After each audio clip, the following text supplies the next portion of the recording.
They used my AI workflow to replace me. Not inspired by, not similar. I mean, they took my exact automation, the prompts, the integrations, the dashboards, and called it company property. Then they told me my role was redundant. And 2 weeks later, they realized their shiny new AI system didn't belong to them. My name is Owen Hart. I'm 33, and for 3 years, I worked at a fast-growing e-commerce company in Austin called KeenCart. We weren't Silicon Valley unicorn.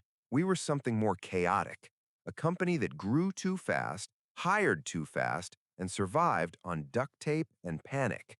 We sold through our own site and multiple marketplaces. Customer support was non-stop. Orders were messy. Returns were brutal. And every Monday, leadership wanted the same miracle. Make it faster, make it cheaper, make it perfect. I wasn't a manager. I wasn't an exec. I was operations, the person you call when a process is breaking and nobody wants to admit it. And I was good at one thing: finding the bottleneck and removing it.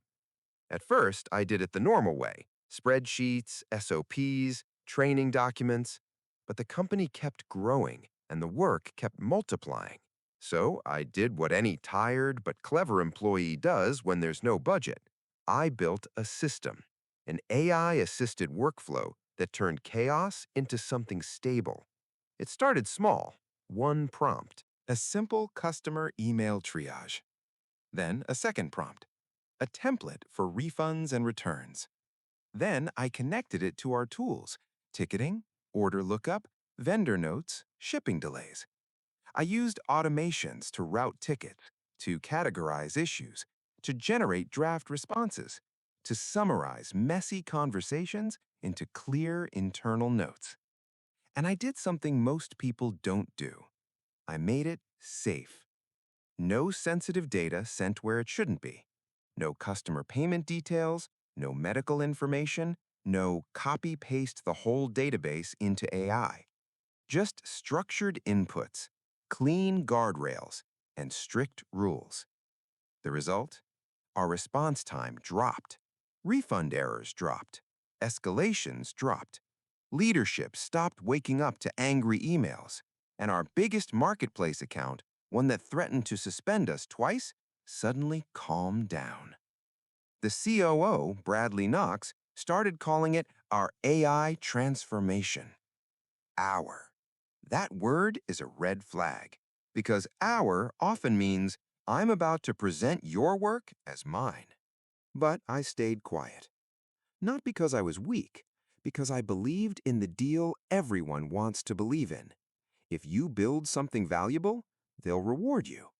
Spoiler, they usually don't. Bradley loved to walk through the support floor like a motivational speaker. He'd clap someone on the shoulder, smile, and say things like, "Work smarter, not harder." Meanwhile, I was the one building the smarter. Then a new head of operations arrived.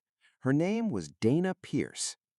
Dana wasn't loud. She was controlled, the kind of leader who says very little and writes a lot down. She showed up with a notebook, a calm smile, and one obsession: documentation. At first, I thought that was a good thing, because I had documentation. I had workflows, I had SOPs, I had guardrails, I had dashboards. I thought, great, finally someone appreciates process. Dana asked to see what I built. I gave her a high-level overview. Then she said the sentence that should have made me stop immediately. "Can you send me everything? The prompts, the integrations, all of it?" I hesitated. She smiled. "Don't worry, Owen. We just need it centralized." Centralized. Another perfume word. Because when people say centralize, sometimes they mean put it somewhere you don't control. But I was still naive enough to think this was normal, so I did what they asked. I shared the documentation, I shared the workflow diagrams, I shared the prompt library. I even recorded 2 training videos so the team could use it correctly, because I thought, if they're building the company, I'm building the company. Then promotion season arrived. And I finally spoke up. I asked for a title change, not even a huge one, just something that matched what I was doing. Process lead, ops automation lead, anything. Dana said, "We'll discuss it." Then she smiled and added, "Keep doing what you're doing. You're incredibly valuable." That sentence, "you're valuable," can be a compliment or a trap. In my case, it was a trap. 2 weeks later, I got a calendar invite. Friday, 4:30 p.m. Subject, role update. No agenda, just HR and Dana. I walked into the small glass room and immediately saw the folder, the neat HR folder, my name on it. And I felt that weird calm I always feel right before something bad. Because when your stomach goes quiet, it means your brain already knows. HR did the polite voice. "Owen, thank you for your contributions." Dana sat back like she was observing a documentary. HR continued. "The company is reorganizing the operations function." Dana added, "With the new AI workflows in place, the role you've been doing is no longer needed." No longer needed. That phrase is so clean, so simple, so brutal. Like your work was a chair they're replacing. I stared at Dana. "Just to be clear," I said calmly, "you're letting me go because of the system I built?" Dana smiled softly. "We're letting you go because we're evolving." Evolving, another perfume word. Then she said it, the part that almost made me laugh. "But don't worry," she added, "everything you built belongs to the company. It's already integrated." I nodded. I didn't argue. I didn't raise my voice. I just said, "Understood." And I walked out with my box. People think the satisfying moment in stories like this is a big confrontation. It's not. The satisfying moment is the quiet one, the one where you realize they think they've won and they don't even know the rules. Because here's the truth. I didn't build an AI system inside their tools. I built a workflow that depended on my licensed accounts, my paid API usage, my automation subscriptions, my private prompt library stored in my workspace, and a governance setup that was tied to my admin permissions, not because I was sneaky, because the company never wanted to pay for the infrastructure. They wanted the results. They didn't want the cost. So I built it on my stack with clear written approval. I had emails, Slack messages. "Use your account for now. We'll reimburse it. Just make it work." I had receipts that said I was authorized to use my subscriptions as a temporary bridge. Temporary bridges become permanent until they collapse. That night at home, I opened my laptop. I didn't delete anything. I didn't sabotage anything. I didn't train them wrong. I simply did what any responsible owner does. I removed company access from my personal license tools. I revoked shared tokens. I disabled integrations that were running under my keys, and I exported everything that belonged to me. My prompt library, my workflow diagrams, my documentation, because it was mine, legally mine, and ethically mine. I didn't touch their internal systems. I didn't damage data. I didn't erase files. I just stopped powering their automation with my accounts. Then I went to sleep. For the first time in years, I slept like someone who didn't owe anyone free labor. 3 days later, my phone started buzzing. First, a text from a coworker. "Dude, the AI triage is down. Tickets are stacking." Then another. "Refund approvals are failing. Everything is manual again." Then, "Marketplace escalation just hit. Bradley is freaking out."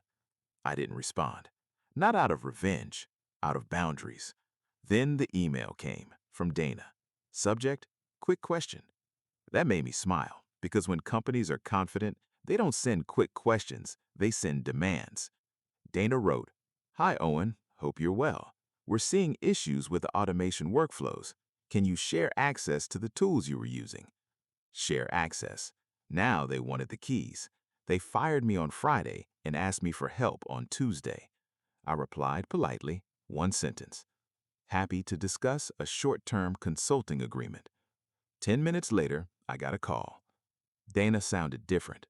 Not sweet, not cold, careful. Owen, we need this working. This is critical. I said, calmly, I understand. She tried to play innocent. We assumed it was all company owned. I let that hang. Then I said, you assumed wrong. Silence. Then she said quieter, what do you want? And this is where most people mess up. They get emotional, they get vindictive, they overplay their hand. I didn't. I kept it clean. I want a contract, I said. Hourly rate, clear scope, and ownership defined. Dana exhaled. What rate? I gave her a number. Not insane, but respectful.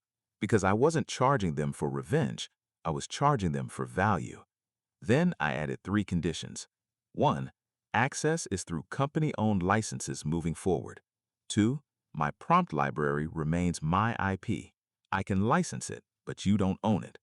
3, no availability outside scheduled hours. Dana tried to negotiate. I didn't move. Because for years I had moved. I had bent, I had covered gaps, I had made their efficiency real. Now I wasn't doing it for free. 2 days later, the contract arrived. This time, my name was at the top. Consultant, not employee. They paid, I rebuilt the workflows, but on their own licenses. I documented everything, I trained their team, and I watched something interesting happen. When the tools were no longer magic, leadership finally understood the cost of maintaining them. AI doesn't replace operations, it changes operations. And someone still has to own the process. By the end of the month, the system was stable again, and I was gone. Not bitter, not angry, just free. Today, I work independently. I build automation systems for companies that actually pay for infrastructure. And whenever someone asks me what I learned from that job, I tell them the truth. If a company only values you when you're powering their shortcuts, they don't value you. They value access. And the moment you stop giving them access, they call it unfair. But it was never unfair. It was just unpriced. So let me ask you, if your company used your AI workflow to replace you, would you hand over the keys anyway? Or would you make them pay for what they were getting for free? Drop your verdict in the comments. And if you want more workplace betrayal stories with clean justice and real consequences, like, subscribe, and share. Because here, one story always leads to another.